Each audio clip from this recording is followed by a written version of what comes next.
ਸੋ ਤੁਸੀਂ ਜੁੜ ਚੁੱਕੇ ਹੋ ਖਬਰ ਦੇ ਨਾਲ। ਮੈਂ ਹਾਂ ਤੁਹਾਡਾ ਆਪਣਾ ਰਿਪੋਰਟਰ ਰਜੇਸ਼ ਪੰਡਿਤ। ਇੱਕ ਵਾਰ ਫੇਰ ਅਸੀਂ ਗੱਲਬਾਤ ਕਰਨ ਜਾ ਰਹੇ ਹਾਂ ਆਮ ਆਦਮੀ ਪਾਰਟੀ ਦੇ ਸੂਬਾ ਜਨਰਲ ਸਕੱਤਰ, ਜਿਨ੍ਹਾਂ ਨੂੰ ਸਿਆਸੀ ਹਲਕਿਆਂ ਦੇ ਵਿੱਚ ਕਿੰਗ ਮੇਕਰ ਵੀ ਕਿਹਾ ਜਾਂਦਾ ਵਾ। ਗੱਲਬਾਤ ਦੇ ਵਿੱਚ ਅਸੀਂ ਦੱਸਾਂਗੇ ਕਿ ਕਿੱਦਾਂ ਇਹਨਾਂ ਨੂੰ ਜਿਹੜਾ ਵਾ ਕਿੰਗ ਮੇਕਰ ਦੀ ਉਪਾਧੀ ਵੀ ਮਿਲੀ ਸੀਗੀ। ਔਰ ਇਸ ਵੇਲੇ ਮੈਂ ਦਰਸ਼ਕਾਂ ਨੂੰ ਦੱਸਣਾ ਚਾਹੁੰਦਾ ਵਾਂ ਕਿ ਰਾਤ ਦੇ ਕਰੀਬ 8 ਵੱਜ ਚੁੱਕੇ ਨੇ ਔਰ ਇਸ ਵੇਲੇ ਅਸੀਂ ਕਾਦੀਆਂ ਹਲਕੇ ਦੇ ਪਿੰਡ ਜੋਗੋਵਾਲ ਜੱਟਾਂ ਦੇ ਵਿੱਚ ਮੌਜੂਦ ਹਾਂ, ਜਿੱਥੇ ਸਾਰਾ ਪਿੰਡ ਹੀ ਜਿਹੜਾ ਵਾ ਉਹ ਆਮ ਆਦਮੀ ਪਾਰਟੀ ਦੇ ਵਿੱਚ ਕੁਝ ਸਮਾਂ ਪਹਿਲਾਂ ਸ਼ਾਮਲ ਹੋਇਆ ਵਾ। ਅਸੀਂ ਸੇਖਵਾਂ ਸਾਹਿਬ ਨਾਲ ਗੱਲਬਾਤ ਪੰਜਾਬ ਦੇ तमाम ਰਾਜਨੀਤਿਕ ਮੁੱਦਿਆਂ ਦੇ ਉੱਪਰ ਕਰਾਂਗੇ। ਸੇਖਵਾਂ ਸਾਹਿਬ, ਸਭ ਤੋਂ ਪਹਿਲਾਂ ਤੁਹਾਡਾ ਸਵਾਗਤ ਹੈ ਜੀ। ਬਹੁਤ ਬਹੁਤ ਧੰਨਵਾਦ ਸਰ, ਸਭ ਤੋਂ ਪਹਿਲਾਂ ਮੇਰਾ ਸਵਾਲ ਆ ਕਿ ਕਾਦੀਆਂ ਹਲਕੇ ਦੇ ਵਿੱਚ ਲਗਾਤਾਰ ਜੁਆਇਨਿੰਗ ਜਿਹੜੀ ਆ, ਚਾਹੇ ਉਹ ਪਿੰਡ ਖਲਾਸਪੁਰ ਵਾ, ਚਾਹੇ ਅੱਜ ਜੋਗੋਵਾਲ ਜੱਟਾਂ ਦੀ ਗੱਲ ਕਰੀਏ ਜਾਂ ਬੇਟ ਇਲਾਕੇ ਦੇ ਵੀ ਬਹੁਤ ਸਾਰੇ ਪਿੰਡ ਵਾ, ਲੋਕ ਬੜੀ ਤੇਜ਼ੀ ਦੇ ਨਾਲ ਆਮ ਆਦਮੀ ਪਾਰਟੀ 'ਚ ਸ਼ਾਮਲ ਹੋ ਰਹੇ। ਇਹਦਾ ਸਰ ਮੇਨ ਕਾਰਨ ਕੀ ਹੈ ਜੀ? ਵੇਖੋ, ਜਿਹੜੀ ਭਗਵੰਤ ਮਾਨ ਸਾਹਿਬ ਦੀ ਅਗਵਾਈ 'ਚ ਸਰਕਾਰ ਆਮ ਆਦਮੀ ਪਾਰਟੀ ਦੀ ਚੱਲ ਰਹੀ ਆ ਜੀ ਸਰ, ਔਰ ਜਿੰਨੇ ਸੁਚੱਜੇ ਢੰਗ ਨਾਲ ਉਹ ਕੰਮ ਕਰ ਰਹੇ ਆ, ਜਿਹੜੀਆਂ ਗਰੰਟੀਆਂ ਕੇਜਰੀਵਾਲ ਸਾਹਿਬ ਦੀਆਂ ਸੀਗੀਆਂ ਉਹ ਇੱਕ ਇੱਕ ਕਰਕੇ ਪੂਰੀਆਂ ਹੋ ਰਹੀਆਂ ਨੇ। ਚਾਹੇ ਉਹ ਬਿਜਲੀ ਦੀ ਗਰੰਟੀ ਹੋਵੇ, ਚਾਹੇ ਉਹ ਸਿਹਤ ਦੀ ਗਰੰਟੀ ਹੋਵੇ, ਚਾਹੇ ਉਹ ਐਜੂਕੇਸ਼ਨ ਦੀ ਗਰੰਟੀ ਹੋਵੇ, ਇੱਕ ਇੱਕ ਕਰਕੇ ਗਰੰਟੀਆਂ ਜਿਹੜੀਆਂ ਪੂਰੀਆਂ ਹੋ ਰਹੀਆਂ ਨੇ। ਔਰ ਕਰਪਸ਼ਨ ਦੇ ਖਿਲਾਫ ਜਿਹੜੀ ਮੁਹਿੰਮ ਸਰਕਾਰ ਨੇ ਵਿੱਢੀ ਹੋਈ ਆ, ਔਰ ਜਿਸ ਤਰ੍ਹਾਂ ਨੌਕਰੀਆਂ ਕਰੀਬ 40,000 ਦੇ ਕਰੀਬ ਨੌਕਰੀਆਂ ਦਿੱਤੀਆਂ ਗਈਆਂ ਨੇ ਜੀ ਸਰ, ਔਰ ਇਮਾਨਦਾਰੀ ਨਾਲ ਸਰਕਾਰ ਆਪਣਾ ਕੰਮ ਕਰ ਰਹੀ ਆ। ਸੋ ਇਹ ਸਾਰੇ ਜਿਹੜੇ ਮਸਲੇ ਆ, ਇਹਨਾਂ ਨੂੰ ਲੈ ਕੇ ਜਿਹੜੇ ਪੰਜਾਬ ਦੇ ਲੋਕ ਆ ਉਹ ਬਹੁਤ ਖੁਸ਼ ਨੇ ਔਰ ਦਿਨ ਬ ਦਿਨ ਜਿਹੜਾ ਵਾ ਪਾਰਟੀ ਦੇ ਵਿੱਚ ਵਾਧਾ ਕੀਤਾ ਜਾ ਰਿਹਾ। ਸੇਖਵਾਂ ਸਾਹਿਬ, ਜੇ ਆਪਾਂ ਗੱਲ ਕਰੀਏ, ਕੁਝ ਦਿਨ ਪਹਿਲਾਂ ਜਿਹੜਾ ਵਾ ਪਾਰਟੀ ਸੁਪਰੀਮੋ ਅਰਵਿੰਦ ਕੇਜਰੀਵਾਲ ਜੀ ਵੀ ਆਏ ਸੀਗੇ। ਅਸੀਂ ਦੇਖਿਆ ਕਿ ਤੁਸੀਂ ਅੰਮ੍ਰਿਤਸਰ ਵਿਖੇ ਜਿੱਥੇ ਸਕੂਲ ਆਫ ਐਮਿਨੈਂਸ ਦਾ ਉਦਘਾਟਨ ਹੋਇਆ ਵਾ, ਤੁਸੀਂ तमाम ਪ੍ਰਬੰਧਾਂ ਦਾ ਵੀ ਜਾਇਜ਼ਾ ਲੈ ਰਹੇ ਸੀਗੇ। ਸਕੂਲ ਆਫ ਐਮਿਨੈਂਸ ਨੂੰ ਜਿਹੜਾ ਵਾ ਤੁਸੀਂ ਕਿੱਦਾਂ ਦੇਖਦੇ ਹੋ ਪੰਜਾਬ ਦੇ ਸਟੂਡੈਂਟ ਦੇ ਭਵਿੱਖ ਦੇ ਹਿਸਾਬ ਨਾਲ? ਵੇਖੋ, ਉਦੋਂ ਸਕੂਲ ਆਫ ਐਮਿਨੈਂਸ ਦਾ ਉਦਘਾਟਨ ਹੋਇਆ ਔਰ ਪੰਜਾਬ ਦੇ ਵਿੱਚ ਸਿੱਖਿਆ ਕ੍ਰਾਂਤੀ ਜਿਹੜੀ ਆ, ਇੱਕ ਲਹਿਰ ਬੜੀ ਵੱਡੀ ਸ਼ੁਰੂ ਹੋਈ ਆ ਜੀ। ਔਰ ਕਰੀਬ 1600 ਕਰੋੜ ਰੁਪਇਆ ਜੀ ਉਦੋਂ ਮਾਨ ਸਾਹਿਬ ਨੇ ਐਲਾਨ ਕੀਤਾ ਕਿ ਐਜੂਕੇਸ਼ਨ ਮਹਿਕਮੇ ਦੇ ਲਈ, ਜਿਹਦੇ ਵਿੱਚ ਬਾਉਂਡਰੀਆਂ ਵਾਲ ਸਾਰੇ ਸਕੂਲਾਂ ਦੀਆਂ ਕੀਤੀਆਂ ਜਾਣੀਆਂ ਨੇ ਜੀ। ਇੰਫਰਾਸਟ੍ਰਕਚਰ ਦੇ ਲਈ ਪੈਸੇ ਦਿੱਤੇ ਗਏ ਆ ਜੀ, ਔਰ ਲੈਬਾਂ ਦੇ ਲਈ ਪੈਸੇ ਦਿੱਤੇ ਗਏ ਆ ਜੀ। ਹਾਂਜੀ, ਇਹਦੇ ਨਾਲ ਜਿਹੜਾ ਵਾ ਸਕੂਲ, ਜਿਹੜੇ ਆਪਣੇ ਸਰਕਾਰੀ ਸਕੂਲ ਨੇ ਜੀ, ਉਹ ਪ੍ਰਾਈਵੇਟ ਸਕੂਲਾਂ ਨਾਲੋਂ ਵੀ ਵਧੀਆ, ਸੋਹਣੇ ਔਰ ਚੰਗੇ ਅਧਿਆਪਕ ਉਹਨਾਂ 'ਚ ਹੋਣਗੇ ਔਰ ਉਹਨਾਂ ਦਾ ਮਿਆਰ ਜਿਹੜਾ ਵਾ ਵਿਸ਼ਵ ਪੱਧਰੀ ਹੋਊਗਾ। ਔਰ ਸਕੂਲ ਆਫ ਐਮਿਨੈਂਸ, ਮੈਂ ਤੇ ਸਾਰੇ ਪੰਜਾਬ ਵਾਸੀਆਂ ਨੂੰ ਬੇਨਤੀ ਕਰਦਾ ਕਿ ਜ਼ਰੂਰ ਅੰਮ੍ਰਿਤਸਰ ਸਾਹਿਬ ਵਿਖੇ ਵੇਖ ਕੇ ਆਓ, ਤੁਹਾਨੂੰ ਪਤਾ ਲੱਗੇਗਾ ਕਿ ਪੰਜਾਬ ਦਾ ਫਿਊਚਰ ਜਿਹੜਾ ਵਾ ਕਿੱਦਾਂ ਦਾ ਸਰਕਾਰੀ ਸਕੂਲਾਂ ਦਾ ਹੋਣ ਜਾ ਰਿਹਾ ਵਾ। ਔਰ ਬੜੇ ਵਧੀਆ ਸਕੂਲ ਨੇ ਔਰ ਇੰਟਰਨੈਸ਼ਨਲ ਲੈਵਲ ਦੀ ਜਿਹੜੀ ਕੁਆਲਿਟੀ ਐਜੂਕੇਸ਼ਨ ਆ ਉਹਨਾਂ ਸਕੂਲਾਂ ਦੇ ਵਿੱਚ ਗਰੀਬ ਘਰਾਂ ਦੇ ਬੱਚਿਆਂ ਨੂੰ ਦਿੱਤੀ ਜਾਣੀ ਆ, ਤਾਂ ਕਿ ਉਹ ਹਰ ਕੰਪੀਟੀਸ਼ਨ ਲਈ ਕੰਪੀਟ ਕਰ ਸਕਣ ਔਰ ਜਿਹੜੀ ਸਾਡੀ ਨੌਜਵਾਨ ਪੀੜ੍ਹੀ ਆ ਉਹਨੂੰ ਕੁਆਲਿਟੀ ਐਜੂਕੇਸ਼ਨ ਦੇ ਕੇ ਜਿਹੜਾ ਵਾ ਉਹਨਾਂ ਦਾ ਭਵਿੱਖ ਜਿਹੜਾ ਸੁਰੱਖਿਅਤ ਕੀਤਾ ਜਾਵੇ। ਸੇਖਵਾਂ ਸਾਹਿਬ, ਮੇਰਾ ਅਗਲਾ ਸਵਾਲ ਆ ਕਿ ਸਰਕਾਰ ਸਨਅਤਕਾਰ ਮਿਲਣੀ, ਸਰਕਾਰ ਜਿਹੜੀ ਆ ਉਹ ਇੰਡਸਟਰੀ ਦੇ ਨਾਲ ਸਿੱਧਾ ਰਾਬਤਾ ਜਿਹੜਾ ਉਹ ਕਾਇਮ ਕਰ ਰਹੀ ਆ। ਔਰ ਦੇਖਣ ਦੇ ਵਿੱਚ ਆਇਆ ਵਾ ਕਿ ਚਾਹੇ ਲੁਧਿਆਣਾ ਜਾਂ ਜਲੰਧਰ ਆ ਜਾਂ ਸ਼੍ਰੀ ਅੰਮ੍ਰਿਤਸਰ ਸਾਹਿਬ ਵਾ, तमाम ਸਾਰੀ ਜਗ੍ਹਾ ਦੇ ਵਿੱਚ ਆਪ ਸੁਪਰੀਮੋ ਸ਼੍ਰੀ ਅਰਵਿੰਦ ਕੇਜਰੀਵਾਲ ਜੀ ਔਰ ਸੂਬੇ ਦੇ ਮੁੱਖ ਮੰਤਰੀ ਭਗਵੰਤ ਮਾਨ ਜੀ ਔਰ ਤੁਸੀਂ ਸਾਰੀ ਸੀਨੀਅਰ ਲੀਡਰਸ਼ਿਪ ਮੌਜੂਦ ਸੀਗੀ।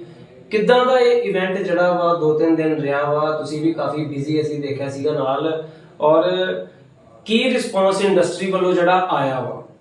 ਦੇਖੋ, ਇਹ ਪਹਿਲੀ ਵਾਰ ਹੋਇਆ, ਨਹੀਂ ਤੇ ਆਮ ਤੌਰ ਤੇ ਇਹੋ ਜਿਹੀਆਂ ਮਿਲਦੀਆਂ ਹੁੰਦੀਆਂ ਜਦੋਂ ਵੋਟਾਂ ਪੈਣੀਆਂ ਹੋਣ ਜੀ। ਇਹ ਪਹਿਲੀ ਵਾਰ ਹੋਇਆ ਵਾ ਕਿ 5-6 ਮਹੀਨੇ ਤੱਕ ਕੋਈ ਇਲੈਕਸ਼ਨ ਨਹੀਂ ਦੀ ਜੀ, ਔਰ ਕੇਵਲ ਜਿਹੜੇ ਪੰਜਾਬ ਦੇ ਇੰਡਸਟਰੀਅਲਿਸਟ ਸੀਗੇ ਉਹਨਾਂ ਨੂੰ ਮਿਲਣ ਲਈ ਕੇਜਰੀਵਾਲ ਸਾਹਿਬ ਔਰ ਮਾਨ ਸਾਹਿਬ ਚੇਚੇ ਤੌਰ ਤੇ 2 ਦਿਨ ਦੇ ਪੰਜਾਬ ਦੇ ਦੌਰੇ ਤੇ ਰਹੇ, ਜਿੱਥੇ ਉਹਨਾਂ ਅੰਮ੍ਰਿਤਸਰ ਸਾਹਿਬ, ਜਲੰਧਰ, ਲੁਧਿਆਣਾ ਔਰ ਮੋਹਾਲੀ, ਇਹਨਾਂ 4 ਥਾਵਾਂ ਤੇ ਜਿੱਦਾਂ ਇਲੈਕਸ਼ਨ ਤੋਂ ਪਹਿਲਾਂ ਗਏ ਸੀ, ਉਸੇ ਤਰ੍ਹਾਂ ਇਲੈਕਸ਼ਨ ਤੋਂ ਹੁਣ ਬਾਅਦ ਵੀ ਜਿਹੜੀਆਂ ਪ੍ਰੋਮਿਸਿਸ ਕੀਤੀਆਂ ਸੀਗੀਆਂ ਉਹ ਕੁਝ ਪੂਰੀਆਂ ਕਰਕੇ ਔਰ ਕੁਝ ਪੂਰੀਆਂ ਹੋਣ ਜਾ ਰਹੀਆਂ ਨੇ, ਉਹ ਲੈ ਕੇ ਗਏ। ਔਰ ਕਿਉਂਕਿ ਇਹ ਜਿਹੜਾ ਇੰਡਸਟਰੀ ਦਾ ਸੈਕਟਰ ਆ ਬੜਾ ਵੱਡਾ ਵਿਸ਼ਾਲ ਸੈਕਟਰ ਆ, ਜਿੱਦਾਂ ਇਹ ਨਹੀਂ ਆ ਕਿ ਇੱਕ ਤੁਸੀਂ ਪ੍ਰੋਬਲਮ ਸੋਲਵ ਕਰਤੀ ਆ, ਇੱਕ ਨਵੀਂ ਵੀ ਹੋ ਸਕਦੀ ਆ। ਸੋ ਇਸ ਕਰਕੇ ਹੁਣ ਪ੍ਰੋਗਰਾਮ ਸਰਕਾਰ ਨੇ ਬਣਾਇਆ ਕਿ ਹਰ 4-5 ਮਹੀਨੇ ਬਾਅਦ ਜਿਹੜਾ ਵਾ ਇਸ ਤਰ੍ਹਾਂ ਦਾ ਡਾਇਲਾਗ ਪੰਜਾਬ ਦੀ ਇੰਡਸਟਰੀ ਦੇ ਨਾਲ ਕੀਤਾ ਜਾਵੇ, ਤਾਂ ਕਿ ਉਹਨਾਂ ਦੀਆਂ ਜੋ ਵੀ ਸਮੱਸਿਆਵਾਂ ਨੇ ਉਹ ਪਹਿਲ ਦੇ ਆਧਾਰ ਤੇ ਹੱਲ ਕਰਨ। ਕੀਤੀਆਂ ਜਾਣ ਸਰਕਾਰ ਦੇ ਤੌਰ ਤੇ, ਔਰ ਪੰਜਾਬ ਦੇ ਵਿੱਚ ਵੱਡੀ ਇੰਡਸਟਰੀ ਲੱਗੇ। ਤੁਹਾਨੂੰ ਜਾਣ ਕੇ ਖੁਸ਼ੀ ਹੋਊਗੀ ਕਿ ਇਹ 1.5 ਸਾਲ ਦੇ ਵਿੱਚ ਪੰਜਾਬ ਦੇ ਵਿੱਚ 50,000 ਕਰੋੜ ਦੀ ਇਨਵੈਸਟਮੈਂਟ ਆਈ ਹੈ। ਇੱਕ ਨਵਾਂ ਰਿਕਾਰਡ ਜਿਹਦੇ ਅਸੀਂ ਪਹਿਲੀਆਂ ਸਰਕਾਰਾਂ ਬੜੇ ਵੱਡੇ ਕਰੋੜਾਂ ਰੁਪਏ ਖਰਚ ਕੇ ਵੱਡੇ ਇੰਡਸਟਰੀਲਿਸਟ ਜ਼ਰੂਰ ਲਿਆਉਂਦੀਆਂ ਸੀ, ਪਰ ਉਹ MOU ਸਾਈਨ ਨਹੀਂ ਕੀਤੇ ਰਹਿ ਜਾਂਦੇ ਸੀ, ਲਾਗੂ ਕੁਝ ਨਹੀਂ ਸੀ ਹੁੰਦਾ। ਪਰ ਮਾਨ ਸਾਹਿਬ ਨੇ ਕੋਈ MOU ਸਾਈਨ ਨਹੀਂ ਕੀਤਾ। ਉਹਨਾਂ ਨੇ ਹਿੰਦੁਸਤਾਨ ਦੇ ਵੱਖਰੇ ਸ਼ਹਿਰਾਂ 'ਚ ਜਾ ਕੇ ਉਹ ਇੰਡਸਟਰੀਲਿਸਟ ਨੂੰ ਪ੍ਰੇਰਿਆ ਕਿ ਤੁਸੀਂ ਪੰਜਾਬ ਆ ਕੇ ਇਨਵੈਸਟਮੈਂਟ ਕਰੋ, ਅਸੀਂ ਤੁਹਾਨੂੰ ਰਿਆਇਤਾਂ ਦੇਵਾਂਗੇ। ਔਰ ਕੋਈ ਵੀ ਜਿੱਦਾਂ ਪਹਿਲਾਂ ਲੀਡਰ ਸ਼ੇਅਰ ਰੱਖਦੇ ਹੁੰਦੇ ਸੀ ਹਰ ਚੀਜ਼ 'ਚ ਕਿ ਮੇਰਾ ਕਿੰਨਾ ਦੇਣਾ ਵਾ, ਤੇ ਇੰਡਸਟਰੀ ਇੱਥੋਂ ਭੱਜ ਜਾਂਦੀ ਰਹੀ ਹੈ। ਸੋ ਮਾਨ ਸਾਹਿਬ ਨੇ ਤਾਂ ਹੁਣ ਕਿਹਾ ਕਿ ਸਾਡੇ ਵੱਲੋਂ ਦੱਸੋ ਤੁਹਾਨੂੰ ਕੀ ਸਹੂਲਤ ਚਾਹੀਦੀ ਆ, ਤੁਸੀਂ ਇੱਥੇ ਇੰਡਸਟਰੀ ਲਾਓ, ਤੁਹਾਨੂੰ ਅਸੀਂ ਇੱਕ ਵਧੀਆ ਇੱਕ ਪਰਿਵਾਰ ਵਾਂਗੂ ਮਾਹੌਲ ਜਿਹੜਾ ਵਾ ਉਹ ਦੇਵਾਂਗੇ। ਔਰ ਕਿਉਂਕਿ ਤੁਸੀਂ ਸਰਕਾਰ ਨੂੰ ਦੇਣਾ ਹੀ ਆ, ਵੇਖੋ ਜਿਹੜੇ ਇੰਡਸਟਰੀਲਿਸਟ ਨੇ ਉਹਨਾਂ ਨੇ ਟੈਕਸ ਵੀ ਸਰਕਾਰ ਨੂੰ ਦੇਣਾ, ਔਰ ਨੌਜਵਾਨਾਂ ਨੂੰ ਨੌਕਰੀਆਂ ਵੀ ਦੇਣੀਆਂ, ਔਰ ਪੰਜਾਬ ਨੂੰ ਵਿਕਸਿਤ ਵੀ ਕਰਨਾ। ਸੋ ਸਾਡਾ ਤੇ ਇਹ ਫਰਜ਼ ਆ ਸਰਕਾਰਾਂ ਦਾ ਬਣਦਾ ਕਿ ਵੱਧ ਤੋਂ ਵੱਧ ਇੰਡਸਟਰੀ ਨੂੰ ਜਿਹੜਾ ਵਾ ਪ੍ਰਫੁੱਲਿਤ ਕੀਤਾ ਹੈ। ਸੇਖੋਂ ਸਾਹਿਬ, ਜੇ ਇੰਡਸਟਰੀ ਦੀ ਅਸੀਂ ਗੱਲ ਕਰ ਰਹੇ ਹਾਂ, ਔਰ ਬੜਾ ਅੱਛਾ ਜਿਸ ਤਰ੍ਹਾਂ ਦੇਖਿਆ ਸੀਗਾ ਸਾਡੇ ਜ਼ਿਲ੍ਹੇ ਦੇ ਇੱਕ ਵਪਾਰੀ ਸੀਗੇ ਜੋਗਿੰਦਰ ਸਲਾਰੀਆ ਜੀ, ਦੁਬਈ, ਉਹਨਾਂ ਦਾ ਕਾਫੀ ਅੱਛਾ ਬਿਜ਼ਨਸ ਆ। ਔਰ ਇਸ ਸਰਕਾਰ ਸਨਅਤਕਾਰ ਮੰਡੀ ਦੇ ਦੌਰਾਨ ਕਿਤੇ ਨਾ ਕਿਤੇ ਉਹਨਾਂ ਨੇ ਵੀ ਮੀਡੀਆ ਦੇ ਵਿੱਚ ਸਰਕਾਰ ਦੀ ਸ਼ੁਰੂਆਤੀ ਕੋਸ਼ਿਸ਼ਾਂ ਦੀ ਜਿਹੜੀ ਆ ਬੜੀ ਤਾਰੀਫ ਕੀਤੀ ਆ।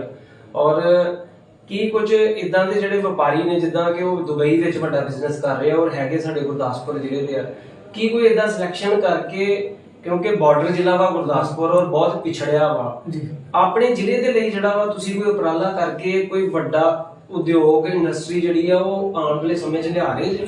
ਦੇਖੋ, ਦੋ ਗੱਲਾਂ ਤੇ ਕੰਮ ਹੋ ਰਿਹਾ। ਮੈਂ ਨਾਲ ਹੀ ਰਿਹਾ 2 ਦਿਨ ਮਾਨ ਸਾਹਿਬ ਦੇ ਔਰ ਕੇਜਰੀਵਾਲ ਸਾਹਿਬ ਜੀ, ਔਰ ਇਹ ਡਿਸਕਸ ਹੋਇਆ ਕਿ ਬਟਾਲੇ ਦੇ ਵਿੱਚ ਜਿੱਦਾਂ ਆਇਰਨ ਕਾਸਟਿੰਗ ਦਾ ਕੰਮ ਸੀ, ਬਟਾਲਾ ਕਿਸੇ ਵੇਲੇ ਆਇਰਨ ਬਰਡ ਆਫ ਏਸ਼ੀਆ ਦੇ ਨਾਮ ਨਾਲ ਸਾਰੀ ਦੁਨੀਆ ਦੇ ਵਿੱਚ ਬਟਾਲੇ ਦਾ ਇੱਕ ਨਾਮ ਸੀਗਾ।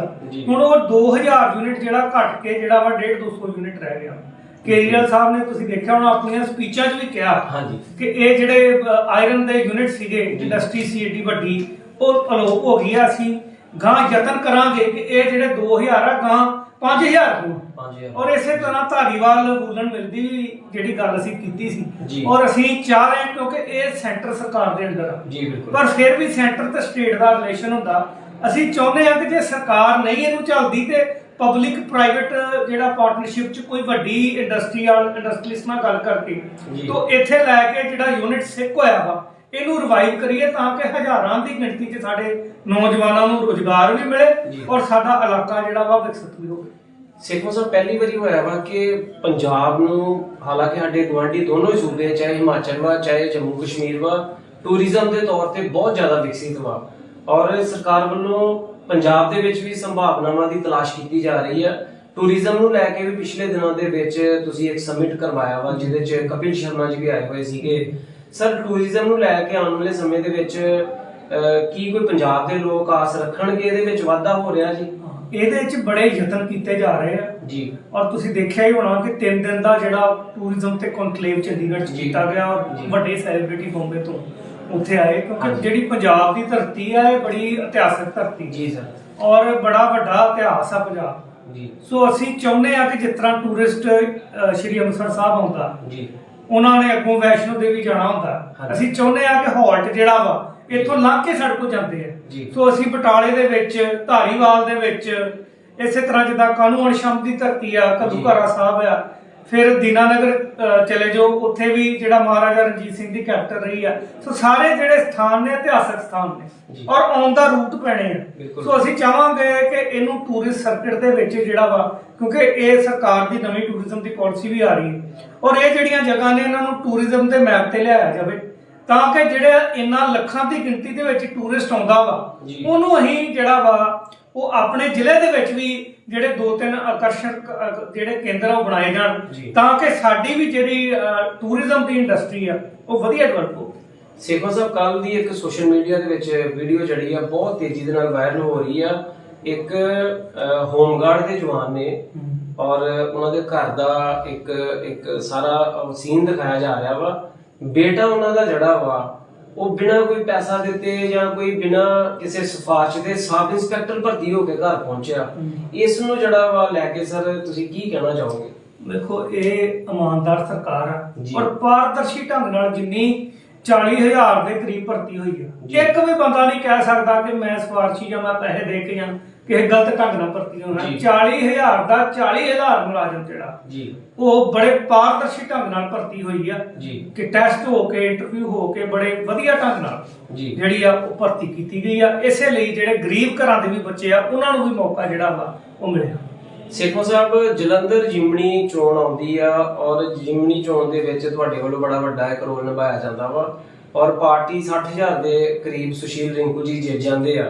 ਹਾਲਾਂਕਿ ਗੱਲ ਇਹ ਕੁਝ ਸਮਾਂ ਪਹਿਲਾਂ ਦੀ ਹੋ ਚੁੱਕੀ ਦੀ ਆ, ਲੇਕਿਨ ਅੱਜ ਅਸੀਂ ਜ਼ਿਕਰ ਇਸ ਲਈ ਕਰ ਰਹੇ ਹਾਂ ਕਿ ਉਹਦੇ ਬਾਅਦ ਕਹਿੰਦੇ ਕਿ तमाम ਚਾਹੇ ਉਹ ਦਿੱਲੀ ਲੀਡਰਸ਼ਿਪ ਵਾ ਚਾਹੇ ਪੰਜਾਬ ਦੇ ਵਿੱਚ ਵਾ, ਤੁਹਾਡੇ ਨਾਮ ਦੇ ਨਾਲ ਇੱਕ ਕਿੰਗ ਮੇਕਰ ਸ਼ਬਦ ਜਿਹੜਾ ਵਾ ਉਹਨਾਂ ਨੇ ਲਗਾਇਆ। ਸਰ ਇਹਦੇ ਬਾਰੇ ਵੀ ਥੋੜਾ ਜਿਹਾ ਦੱਸ ਦਿਓ ਕਿ ਉਹ ਕਿੰਗ ਮੇਕਰ ਜਿਹੜਾ ਵਾ ਉਹ ਕਿੱਦਾਂ ਤੁਸੀਂ ਮਤਲਬ ਬਣੇ ਹੋ? ਦੇਖੋ ਕਿੰਗ ਮੇਕਰ ਨੇ ਅਸੀਂ ਤੇ ਪਾਰਟੀ ਦੇ ਸੇਵਾਦਾਰ ਹੈ ਜੀ। ਜਿੱਥੇ ਪਾਰਟੀ ਡਿਊਟੀ ਲਾਊਗੀ ਜੀ ਉੱਥੇ 24 ਘੰਟੇ ਅਸੀਂ ਕੰਮ ਕਰਨ ਲਈ ਪਾਰਟੀ ਲਈ ਤਿਆਰ ਹਾਂ। ਸੋ ਜੀ। ਪਾਰਟੀ ਨੇ ਡਿਊਟੀਆਂ ਲਾਈਆਂ ਜਲੰਧਰ ਜੀ। ਵਿਖੇ ਔਰ ਬੜੀ ਗੁਰੂ ਮਹਾਰਾਜ ਦੀ ਕਿਰਪਾ ਦੇ ਨਾਲ ਪੂਰੀ ਤਨਦੇਹੀ ਨਾਲ ਅਸੀਂ ਉਹ ਡਿਊਟੀਆਂ ਜਿਹੜੀਆਂ ਪੂਰੀਆਂ ਕੀਤੀਆਂ ਜੀ ਔਰ ਬੜੀ ਸਾਡੇ ਲਈ ਵੀ ਖੁਸ਼ੀ ਦੀ ਔਰ ਗਰਵ ਦੀ ਵੀ ਗੱਲ ਆ ਕਿ ਬੜੀ ਵੱਡੀ ਲੀਡ ਨਾਲ ਜਿਹੜਾ ਕਾਂਗਰਸ ਦਾ ਗੜ੍ਹ ਸੀ, ਜੀ। ਕਾਂਗਰਸ ਦਾ ਕਲਾ ਸੀ ਜਲੰਧਰ, ਜਿੱਥੇ ਕਦੀ ਕਾਂਗਰਸ ਹਾਰੀ ਜੀ। ਨਹੀਂ, ਬੜੀ ਵੱਡੀ ਲੀਡ ਨਾਲ ਉੱਥੇ ਹਾਰ ਕੇ ਆਮ ਆਦਮੀ ਪਾਰਟੀ ਦਾ ਝੰਡਾ ਜਿਹੜਾ ਉੱਥੇ ਬੁਲੰਦ ਹੋਇਆ। ਸੋ ਸਾਡੇ ਸਾਰਿਆਂ ਲਈ ਪਾਰਟੀ ਤੌਰ ਤੇ ਵੀ ਔਰ ਖਾਸ ਕਰਕੇ ਜਿਹੜੇ ਸਾਡੇ ਮੁੱਖ ਮੰਤਰੀ ਆ ਜੀ। ਭਗਵੰਤ ਸਿੰਘ ਮਾਨ, ਉਹਨਾਂ ਦੀ ਛਵੀ ਔਰ ਉਹਨਾਂ ਦੇ ਚਿਹਰੇ ਨੂੰ ਵੋਟ ਜਿਹੜੀ ਹੈ ਜਲੰਧਰ ਚ ਪਈ ਜੀ। ਸੇਖਵਾਂ ਸਾਹਿਬ, ਮੇਰਾ ਇਸ ਦੇ ਬਾਅਦ ਲਾਸਟ ਸਵਾਲ ਆ। ਬੜੀ ਅਜੀਬ ਤਰ੍ਹਾਂ ਦੀ ਸਥਿਤੀ ਬਣੀ ਦੀ ਆ, ਕਾਂਗਰਸੀ ਲੀਡਰ ਇੱਕ ਦੂਜੇ ਨਾਲ ਰੋਜ਼ ਲੜ ਰਹੇ ਆ। ਰਵਨੀਤ ਬਿੱਟੂ ਕਹਿ ਰਿਹਾ ਵਾ ਕਿ ਰਾਘਵ ਚੱਡਾ ਜੀ ਔਰ ਕੇਸੀ ਵੇਣੂ ਗੋਪਾਲ ਜੀ ਜਿਹੜੇ 14 ਮੈਂਬਰੀ ਇੱਕ ਤਾਲਮੇਲ ਕਮੇਟੀ ਦੇ ਮੈਂਬਰ ਨੇ, ਲਗਾਤਾਰ ਉਹ ਬੈਠਕਾਂ ਜਾਂ ਮੀਟਿੰਗਸ ਆਪਸ ਦੇ ਵਿੱਚ ਕਰ ਰਹੇ ਆ, ਜੀ। ਤਾਂ ਸਮਝੌਤਾ ਲਗਭਗ ਤੈਅ ਵਾ। ਦੂਜੇ ਬੰਨੇ ਜਿਹੜਾ ਵਾ ਪ੍ਰਤਾਪ ਸਿੰਘ ਬਾਜਵਾ ਔਰ ਜਿਹੜੇ ਆ ਰਾਜਾ ਵੜਿੰਗ, ਇਹ तमाम ਜਿਹੜਾ ਵਾ ਰਵਨੀਤ ਬਿੱਟੂ ਦੇ ਉੱਪਰ ਨਿਸ਼ਾਨੇ ਸਾਧ ਰਹੇ। ਇਸ ਨੂੰ ਲੈ ਕੇ ਸਰ ਆਮ ਆਦਮੀ ਪਾਰਟੀ ਦਾ ਕੀ ਕਹਿਣਾ ਵਾ?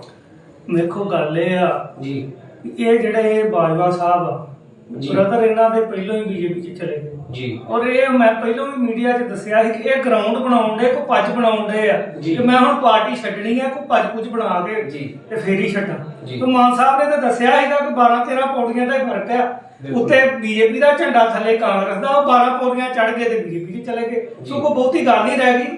ਇਹ ਗਰਾਊਂਡ ਤਿਆਰ ਕਰਦੇ ਆ ਕਿ ਮੈਨੂੰ ਕੋ ਭੱਜ ਕੁਝ ਮਿਲ ਜੇ ਲੋਕਾਂ ਦੇ ਹੱਥ ਉੱਤੇ ਖੜੇ ਕਰਾ ਜੀ। ਕਿ ਲੋਕਾਂ 'ਚ ਮੈਂ ਚੰਗਾ ਸਾਬਤ ਹੋ ਜਾ ਕਿ ਮੈਂ ਜੇ ਪਾਰਟੀ ਬਦਲਣੀ ਆ ਤਾਂ ਮੈਂ ਬੜੇ ਚੰਗੇ ਲਈ ਬਦਲੀ। ਜੀ। ਸੋ ਮੈਨੂੰ ਲੱਗਦਾ ਕਿ ਬਾਜਵਾ ਸਾਹਿਬ ਦੇ ਜਿਹੜੇ ਦਿਨ ਵਾ ਥੋੜੇ ਕਾਂਗਰਸ 'ਚ ਰਹਿ ਗਏ ਆ, ਜੀ। ਗਾਂ ਇਹਨਾਂ ਦਾ ਮੂਡ ਜਿਹੜਾ ਵਾ ਭਾਜਪਾ 'ਚ ਜਾਣ ਦਾ ਬਣ ਚੁੱਕਾ। ਜੀ। ਸੇਖਵਾਂ ਸਾਹਿਬ, ਲਾਸਟ ਸਵਾਲ ਅੱਜ ਦੀ ਇੰਟਰਵਿਊ ਦਾ, ਤੁਹਾਡਾ ਰਾਜਨੀਤਿਕ ਤਜਰਬਾ ਕੀ ਕਹਿੰਦਾ ਵਾ? ਕਿਉਂਕਿ ਆਮ ਹਰ ਜਗ੍ਹਾ ਗਲੀ ਮਹੱਲਿਆਂ ਤੋਂ ਲੈ ਕੇ ਉੱਪਰ ਹਾਇਰ ਲੈਵਲ ਤੱਕ ਬੜੇ ਜ਼ੋਰ ਨਾਲ ਚਰਚਾ ਚੱਲ ਰਹੀ ਆ ਕਿ ਇੰਡੀਆ ਗਠਬੰਧਨ ਜਿਹੜਾ ਲਗਭਗ ਤੈਅ ਵਾ ਔਰ ਆਉਣ ਵਾਲੇ ਸਮੇਂ 'ਚ ਪੰਜਾਬ 'ਚ ਕਾਂਗਰਸ ਔਰ ਆਮ ਆਦਮੀ ਪਾਰਟੀ ਇਕੱਠੇ ਚੋਣਾਂ ਜਿਹੜੀਆਂ ਲੋਕ ਸਭਾ ਦੀਆਂ ਲੜਨ ਜਾ ਰਹੀਆਂ ਵਾ। ਸਰ ਇਸ ਨੂੰ ਕਲੀਅਰ ਕਰ ਦਿਓ ਵੀ ਇਹ ਹੁਣ ਤੱਕ ਦੀ ਪੋਜੀਸ਼ਨ ਕੀ ਹੈ ਜੀ? ਮੈਂ ਤੁਹਾਨੂੰ ਕਲੀਅਰ ਕਰ ਦਿਆਂ ਜੀ ਕਿ ਜਿਹੜਾ ਇਹ ਅਲਾਈਅੰਸ ਹੋਇਆ ਵਾ ਇੰਡੀਆ ਅਲਾਈਅੰਸ, ਇਹਦਾ ਸਭ ਤੋਂ ਜਿਹੜਾ ਮੇਨ ਸੂਤਰਧਾਰ ਆ ਕਿ ਭਾਜਪਾ ਨੂੰ ਹਰਾਉਣਾ ਜੀ ਹਿੰਦੁਸਤਾਨ 'ਚ, ਤੇ ਇਹ ਪੰਜਾਬ ਦੇ ਵਿੱਚ ਤੇ ਭਾਜਪਾ ਦੇ ਵੈਸੇ ਹੀ ਪੈਰ ਨਹੀਂ ਹੈ। ਸੋ ਇਸ ਕਰਕੇ ਪੰਜਾਬ ਦੇ ਵਿੱਚ ਜਿਹੜਾ ਵਾ ਅਸੀਂ 13 ਦੀਆਂ 13 ਸੀਟਾਂ ਤੇ ਲੜਾਂਗੇ ਜੀ ਔਰ ਜਿੱਤਾਂਗੇ ਜੀ। ਔਰ ਬਾਕੀ ਹਿੰਦੁਸਤਾਨ 'ਚ ਜਿੱਥੇ ਜਿੱਥੇ ਲੋੜ ਹੋਊਗੀ ਅਸੀਂ ਜਿਹੜਾ ਵਾ ਸ਼ੀਟ ਸ਼ੇਅਰਿੰਗ ਕਰਾਂਗੇ ਤਾਂ ਕਿ ਬੀਜੇਪੀ ਨੂੰ ਹਰਾ ਕੇ ਇੰਡੀਆ ਦੀ ਗਾਂ ਸਰਕਾਰ ਜਿਹੜੀ ਹਿੰਦੁਸਤਾਨ ਦੇ ਲੋਕਾਂ ਦੀ ਸਰਕਾਰ ਉਹ ਕੰਮ ਜੀ। ਸੋ ਗੱਲਬਾਤ ਲਈ ਧੰਨਵਾਦ। ਇਹ ਸਨ ਆਮ ਆਦਮੀ ਪਾਰਟੀ ਦੇ ਸੂਬਾ ਜਨਰਲ ਸਕੱਤਰ ਐਡਵੋਕੇਟ ਸਰਦਾਰ ਜਗਰੂਪ ਸਿੰਘ ਸੇਖਵਾਂ, ਜਿਨ੍ਹਾਂ ਨੇ ਦਾਅਵਾ ਕੀਤਾ ਵਾ ਕਿ ਆਉਣ ਵਾਲੀ ਲੋਕ ਸਭਾ ਚੋਣਾਂ ਦੇ ਵਿੱਚ ਇੰਡੀਆ ਗਠਬੰਧਨ ਜਿਹੜਾ ਵਾ ਵੱਡੀ ਜਿੱਤ ਪ੍ਰਾਪਤ ਕਰਕੇ ਦੇਸ਼ ਦੀ ਸੱਤਾ ਦੀ ਬਾਗਡੋਰ ਸੰਭਾਲੇਗਾ। ਔਰ ਪੰਜਾਬ ਦੀ ਗੱਲਬਾਤ ਕਰਦੇ ਉਹਨਾਂ ਨੇ ਕਿਹਾ ਕਿ ਸੂਬੇ ਦੇ ਮੁੱਖ ਮੰਤਰੀ ਲਗਾਤਾਰ ਪ੍ਰਯਾਸ ਕਰ ਰਹੇ ਆ, ਚਾਹੇ ਇੰਡਸਟਰੀ ਦੀ ਗੱਲ ਹੋਵੇ ਜਾਂ ਟੂਰਿਜ਼ਮ ਦੀ ਗੱਲ ਹੋਵੇ ਜਾਂ ਨੌਜਵਾਨਾਂ ਨੂੰ ਨੌਕਰੀਆਂ ਦੇਣ ਦੀ ਗੱਲ ਹੋਵੇ, ਲਗਾਤਾਰ ਹਰ ਕੰਮ ਜਿਹੜਾ ਵਾ ਉਹ ਬਿਲਕੁਲ ਪਾਰਦਰਸ਼ੀ ਢੰਗ ਦੇ ਨਾਲ ਜਿਹੜਾ ਵਾ ਉਹ ਚੱਲ ਰਿਹਾ ਵਾ। ਸੋ ਗੱਲਬਾਤ ਦਾ ਸਿਲਸਿਲਾ ਜਿਹੜਾ ਵਾ ਅਸੀਂ ਲਗਾਤਾਰ ਜਿਹੜਾ ਉਹ ਜਾਰੀ ਰੱਖਾਂਗੇ। ਤੁਸੀਂ ਦੇਸ਼ ਔਰ ਦੁਨੀਆ ਦੀ ਬਾਕੀ ਖਬਰਾਂ ਨੂੰ ਦੇਖਣ ਦੇ ਲਈ ਲਗਾਤਾਰ ਜੁੜੇ ਰਹੋ ਖਬਰ ਦੇ ਨਾਲ। ਧੰਨਵਾਦ।